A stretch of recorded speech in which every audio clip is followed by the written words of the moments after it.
Growth వస్తే ఆటోమేటిక్గా ఆదాయం పెరగడానికి అవకాశం ఉంది. మీరు ఎక్కడనో ఎత్తుకుంటూ పోయి పెట్టుబడులు పెట్టేది ఎందుకు?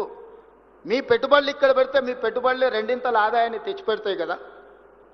దానికోసమే కదా ఈరోజు మెట్రో అనుమతులు అడిగినా, ఎయిర్పోర్ట్ అనుమతులు అడిగినా, రీజనల్ రింగ్ రోడ్ అనుమతులు అడిగినా, రీజనల్ రింగ్ రైల్ అనుమతులు అడిగినా, ల్యాండ్ లాక్ స్టేట్, మనకు పోర్టు లేదు. ఈ దేశంలో అన్ని రాష్ట్రాలకు దాదాపు ఏదో రకంగా పోర్టులు ఉన్నాయి. మీకు ఏ వైపు నుంచి వెళ్ళినా కూడా నాట్ లెస్ దాన్ 300 కిలోమీటర్స్ మీరు ఎక్కడికి చేరలేరు. అందుకోసం మనకు ఇండస్ట్రియలైజేషన్ ఆగిపోయింది. ఆటోమొబైల్ ఇండస్ట్రీ రమ్మంటే పోర్ట్ ఎంత దూరం ఉందని అడుగుతున్నారు. జపాన్లో మేము ఎవరితో మాట్లాడినా, టయోటా, హోండా, ఏ కంపెనీతో మాట్లాడినా వాళ్ళు పోర్ట్ కనెక్టివిటీ అడుగుతున్నారు. ఇవాళ అందుకే ఒక ఔటర్ రింగ్ రోడ్ 160 కిలోమీటర్స్ నిర్మాణం జరిగితేనే ఈరోజు 3 లక్షల కోట్ల ఆదాయానికి తెలంగాణ రాష్ట్రం పెరిగింది.